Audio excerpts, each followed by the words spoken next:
Hello, everyone, and welcome to Snap Take. This is Glazer of Snap Judgments, the official podcast of Marvel Snap Zone. And what a day it has been with alliances coming to Marvel Snap and us doing a whole bunch of them. We've got a lot of thoughts on alliances coming in a little bit in this video, but we still got 3 great brand new decks for you, including this top 5 Sera Hit Monkey list. This list is absolutely top notch.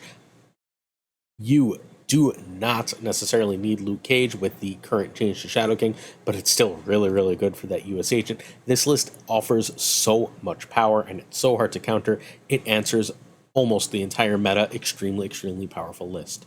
Created by the great Spacewax, also known as Silky Johnson, and piloted by Barzy all the way up to rank 4.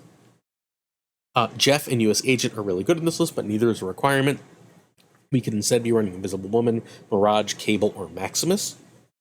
Nocturne and Copycat are likewise good stuff cards. I'd consider Killmonger, Juggernaut, Gladiator, Polaris, Mobius, and Ghost. If I didn't have Red Guardian, I would run Rogue, but you do need 2 cards, Hit Monkey and Gwenpool. And a reminder, Gwenpool is a must-buy Season Pass card. This is a card that is in a lot of the best decks in Marvel Snap as an irreplaceable card. So if you buy Gwenpool, all you need is 1 Series 4 card to run this list. Alright, this has an answer for almost everything. It can still lose to ongoing nonsense, but outside of that, it's really powerful. For this list, turn 1 you pass, turn 2 you play Jeff over US Agent. Turn 3 you play whichever 3 makes sense. Red Guardian if you're hitting, for example, a thena. Nocturne, Copycat, or Luke. Nocturne is just your most generalist card if there's something that's in your way. Luke is really great if there's a location that's causing problems, or if you realize that you're going to have to US Agent and counter your own US Agent. And then Copycat could be anything. It could be a turn 3 Sera, it could be a turn 3 Destroyer. Make the right choice. Turn 4, you would really like to play Gwenpool, and you have plenty of turn 3s if you don't see Gwenpool. Turn 5 is Sera. Sera is better than almost any 3+2 combo, but obviously be wary of Mobius. If they drop a Mobius on turn 4, dropping another couple cards, a 3 and a 2, makes a lot more sense. Turn 6 is meant to be Monkey, that should say Mysterio, and whatever else you can. Monkey and Mysterio together after a Sera or 3 energy. That leaves enough for a Shang-Chi, but it also leaves enough for dropping like a US Agent and a Jeff. It also leaves enough for dropping a Red Guardian, US Agent, and a Jeff, which is just silly. This ends up being completely huge, completely out of hand power. Shadow King is again no longer countered by Luke Cage, so if you're playing that Shadow King at the end of the game, please make sure to know that you're not playing it, you're playing it before your cards that you want to have pumps from, like your Gwenpool or your Hit Monkey or whatever, so that you're not accidentally ruining your whole board. But this deck is extremely strong, extremely cool, and it is being played currently in the top 5 of Marvel Snap. Please hit that sub button. We are constantly fighting the YouTube algorithm in pursuit of our goal. We're trying to hit 15,000 subs by the end of 2024. If you hit sub, you're helping us get there. Liking and comment help expand our reach against that YouTube algorithm and help us grow. In return, we give you 7 days a week of Marvel Snap videos, 6 days a week of videos just like this, where we give you brand new decks, and 1 day where we interview some of Marvel Snap's biggest names about the hottest topics. This past week, we had the great Binks and Ika on deck building, so if you're interested, please check that out. So again, sub, like, comment. If you look right below me, at the bottom, you'll see a little YouTube sign. All you have to do is click that little YouTube, and it will sub to the channel. In addition, we're in the middle of a Season Pass giveaway. At some point in this video, I'm going to ask you a question. You answer that question as long as you're subbed, as long as you've liked the video, you're entered to win a Season Pass. Between yesterday and this coming Monday, we'll give away 5 Season Passes. We'll announce those winners, and then we'll do 5 more. We give away more Season Passes than everybody. We want to give as many people a chance as possible to experience as much of Marvel Snap as possible. And finally, if you're looking for an alliance, we have 7 Snap Judgments alliances so far. It looks like we're going to end up having more. They're all either full or within like a couple of people of being full. We are running an absolute ton of these. So we are currently running 4. It was true when I wrote this. We thought 4 would be enough to start with. We already almost doubled that, and we have plenty more in the queue. Priority is going to be given to Patreon members, even free ones, although obviously higher tiers, $1, $5, $10 get further priority. The only thing you must do is join the Discord. The link is in the description to this video. And that's it. You can join as long as you're like a kind person, not hateful. You don't have to be the most competitive. You just have to complete some bounties and some daily missions, and we'll be perfectly happy to have you. We're a fairly inclusive bunch. So if you're interested, again, please check out the Discord in the video. There will be a survey that is probably not open right now if you're watching this early, but will be open later as we continue to get things organized. Organizing 7 alliances, huge props to Models more than anyone else. Models did a mountain of work to make this happen, but it has been an ordeal. It's a lot, so please be patient as we get back and get through all of the people involved. Also, if you're curious about being in my alliance, we have 7 alliances, so it's going to take me 7 months to go through the alliances. My plan is to be in a different alliance each and every month within the Snap Judgments Alliance Network. Alright, our next deck is JD Max Sandbob. This is the deck from the thumbnail. This list is ridiculously powerful. How powerful? Well, I'm going to show you its stats in a minute. This is a real sample size, top-notch deck. You might have noticed a lot of the meta is running decks like Little Movers. A lot of the meta is running decks like Bounce, and Sandman decks absolutely just smash that in the face, especially this Sandman list, which is built specifically to get as much power out as possible. You can find JD McDonaldino streaming on Twitch, not as often as we like, but twitch.tv/JDMcDonaldino. For this list, White Widow and Hydra Bob can be Nebula, Nightcrawler, or Medusa. Nebula was the standard go-to in this type of list before Hydra Bob was released. Nebula and Widow are a wonderful pair. Nightcrawler gives you a bit of maneuverability, and Medusa is just the easiest power 2 you can get. Makari can be Wasp or Yellow Jacket. You mostly just want a way to get extra power out. Yellow Jacket in an empty lane is just good power. That's fundamentally what Makari is doing. Makari is a 0-4, Yellow Jacket's a 0-2. Makari is better, but not required. Nocturne can be Polaris or Gladiator. I am partial to Polaris to mess up opponents, to clog them, to steal lanes that way. And Jeff and Ms. Marvel are needed. The real reason Jeff is needed because Jeff will get through Sandman, allowing for a second play, and Ms. Marvel is just a 4-14, and there's not really another way to do that and spread power across the board.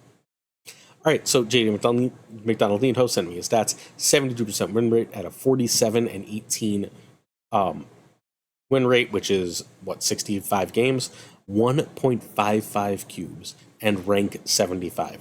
In the top 100, to have a 72% win rate and a 1.55 cube rate is freaking unheard of. This is top line stuff. Try this list. Turn 1 Bob, turn 2 Widow. I generally hold Jeff. If I have even a chance of Ms. Marveling, I will play Jeff once in a while, but generally speaking, holding it. Turn 3, you'd really like to Cassandra Nova. That negative power on the Cassandra Nova, especially after Sandman's, really good. A lot of games end up really close, and that negative power really does pay off.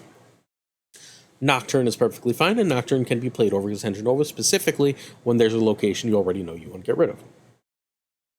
Turn 4, Captain Marvel over Ms. Marvel, usually. Again, we're trying to save for a Jeff, Ms. Marvel end of the game, but if we are missing a piece of that, you can drop Ms. Marvel, fine.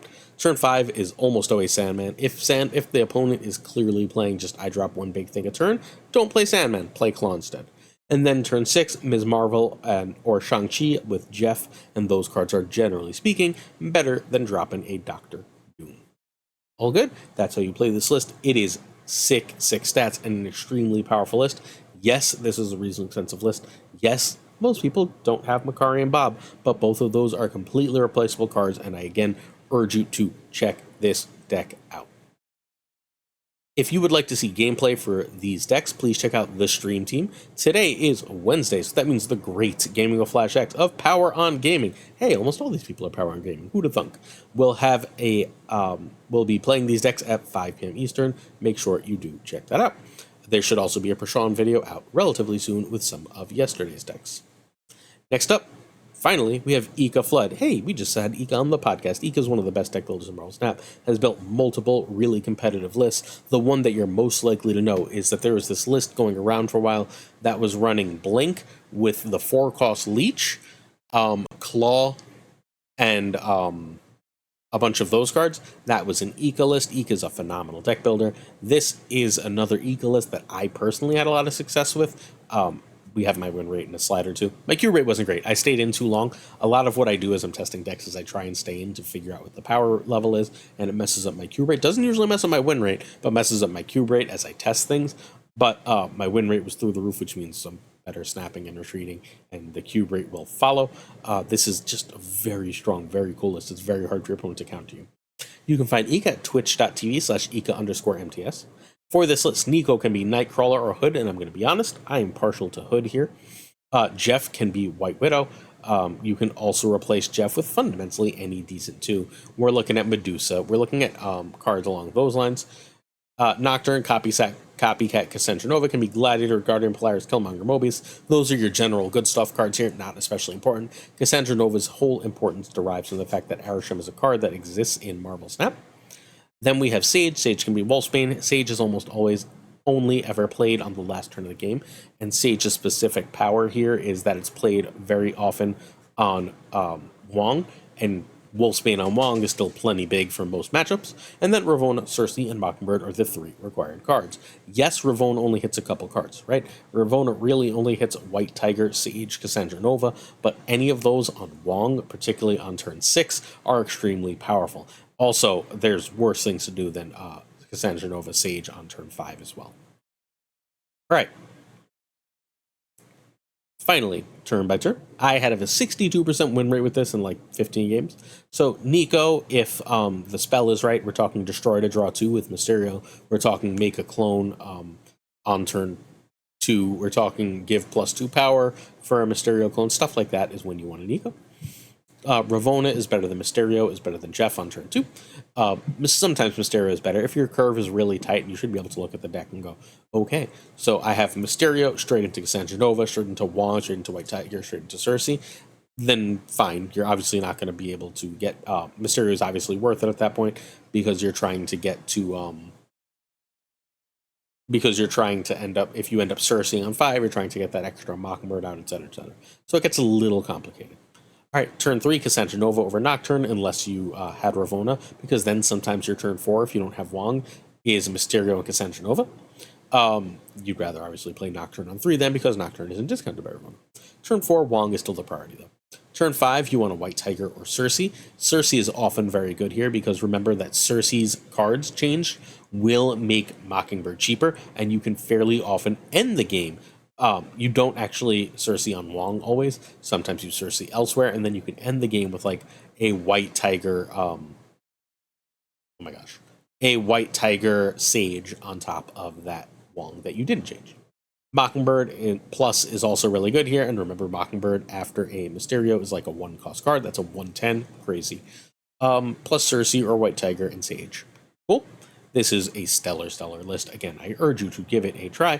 This is a lot of fun. The win rates on these decks today are through the roof. These are 3 really, really powerful lists. On to questions of the day, and then we are out of here. So Prince Waldron asks why there's Deadpools down your leaderboard when people should just be done with the mode. And there's Deadpools down your leaderboard fundamentally because Second Dinner doesn't want you to be done with the mode. It benefits, obviously, the players who don't have Cassandra Nova to be just done with the mode, right? But Second Dinner spent time, effort, money promoting this. They want people to play the mode. One of the ways that they're getting people to do that is having a leaderboard for it. So I understand the frustration here, but it is still important. Model says, what's the best sleep you remember having? Okay, I'm going to tell you the best recent sleep. The best recent sleep I had was that night I went to the wedding where the video was all done. Friday is my stress-free day. There is no new video Saturday because we just released the podcast on Saturdays that we record on Thursday nights, but we recorded on Wednesday. So I went to the wedding, had a freaking amazing time, came home, hung out with my wife for a bit, and then I passed out. And usually if I have a few drinks, I wake up exhausted. I slept like a baby, unbelievably contented and happy. It was phenomenal. Just genuinely a beautiful, beautiful sleep. All right. By the way, if you didn't see, I wore a salmon pink suit and my wife wore a pink Barbie dress, and it was just a joy. If you're interested in seeing the picture and giggling at how silly and adorable it is, because I think it's silly and adorable, hop on the Discord. It's in there. All right. Fire Troll asks if Move needs Madame Web. Oh, that's not the question I'm supposed to be asking here. This is supposed to be. I'm very sorry. It's been an extraordinarily long. But Two Ties asks what I think about alliances. So what I think about alliances, they're a ridiculously huge win for Marvel Snap. They fundamentally add missions at any given time that you want to the game. These missions not only keep you playing, but they keep you playing different decks, doing different things in the game. They're going to increase the sense of discovery. And it wouldn't shock me if that increased sense of discovery really shook up the meta. Because you can see player cards, decks from your own alliance, stuff like that, and it's really going to change the way I think we engage with Marvel Snap. It also gives us an in-game chat feature in Marvel Snap, which is huge. I think that alliances are a ridiculously huge win. This is, in my personal opinion, the biggest win that Marvel Snap has had since question mark. The biggest win Marvel Snap has had in a really, really long time. At the very least, this is huge for the game. This is the most excited I've been about it, the most happy I've been about Marvel Snap in quite a long time, and it all comes down to alliances. So props to alliances. Certain tiers of support on our Patreon come with on-air thanks. I'm going to go through this quickly. Today's video has been a little quicker than it's been lately, largely because, again, ordeal day. So let's get through it. I'd like to say thank you to Abigail Kiesland, Mandatory Burnout, Cables, Matt H., Irregardless, David G. Wingfield, Direwolf, LAB, FaThorNewman. Check him out on Twitch, please. Good Dog Gamer, This Is the Way, Inc., I Am Frostman, Jay Nevereads, Corwin, Primed Ryan, Caretixley, Koiray, Pyrofros, The Goat Seeker, Den Man Falcon, Quid Pro Joe, Doc D, the king of new Marvel Snap content, Fat Nick, Ginger Prime, hey Ginger, Philip Rakovich, Ratco, who's crushing it, helping us out with these shorts, Haplo, Kenny Loggins of the Danger Zone, Rob Silverman, The Old Dirty Bizza, X-Verse and Skippy G, King, Snapchat's League 1 champion, Simon Equist, King of Bros, Black Dahlia, The Great Kazoo, Jessica Gamble, Ryan Wood, Kefsi Hoda, Luna Chris, Archangel 3K, John Q, 8th Sage, welcome aboard 8th Sage, thank you so much for the extra support. Models, the Mod Supreme, who again has my eternal thanks for today. Darth Tater, Lema Satala, Brian Kaufman, Tristan H. Martin, Jason B, J.D. McDonaldino, we saw his deck earlier, The Fuzzy Dunlop, Spectrumix, Hoot, Matt H., DJ Mikey Hijinks, No Frickin' Flex, Ocularis, Mr. Craig Sterry, Seamus, Jonesy, Two Ties, the Great Lauren Badevs, the Pirate King Tuccrr, the Homie Min, and of course Gunny T. Alright, final thoughts. Check it out. We're not actually going to link you that last chance review of Copycat and Deadpool's Diner here. Instead, we're going to give you my review of all the spoiled cards and the Alliance patch and everything else. That's going to be right below, so make sure you click it. We'll see you tomorrow, as always, for another Snap Take. Peace.